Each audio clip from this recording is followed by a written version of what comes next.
নমস্কার। আজকে আমি দেখাবো আমার ছাদ বাগানের জন্য আমি মাটি কিভাবে তৈরি করি। এই যে মাটিটা আমি তৈরি করছি এটা সব ধরনের গাছের জন্য অ্যাপ্লাই করা যেতে পারে, কিছু কিছু গাছ বাদ দিয়ে।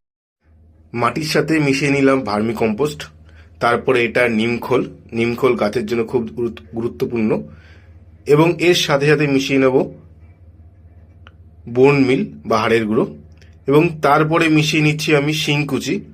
শিংকুচির পরে খুব গুরুত্বপূর্ণ একটা জিনিস যেটা হচ্ছে একদম, এটা আমি সাফের ইউজ করি, ফাঙ্গিসাইড।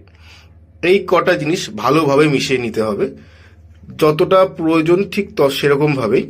তো নর্মালি আমি এইভাবেই মিশিয়ে নিই। মিশিয়ে নেওয়ার পরে গাছের যে মাটিটা আমি ইউজ করি, এই মেশানোর আগে আমি কোকোপিট আর মাটিটা আমি মিশিয়ে মোটামুটি 2-3 দিন রেখে দিই। রেখে দেওয়ার পরে তারপর আমি এইসব জিনিসটা মিশিয়ে আমি আবার 2-3 দিন রেখে দিই, তারপরে আমি যে কোনো গাছ লাগাই। যদি আপনারা এঁটেল মাটি ইউজ করেন অবশ্যই বালি মিশিয়ে নেবেন। আমি যেহেতু দোআঁশ মাটি ইউজ করি এর জন্য বালি মিশাই না, সঙ্গে কোকোপিট যেহেতু থাকে। আজকে টাটা, দেখা হচ্ছে পরবর্তী।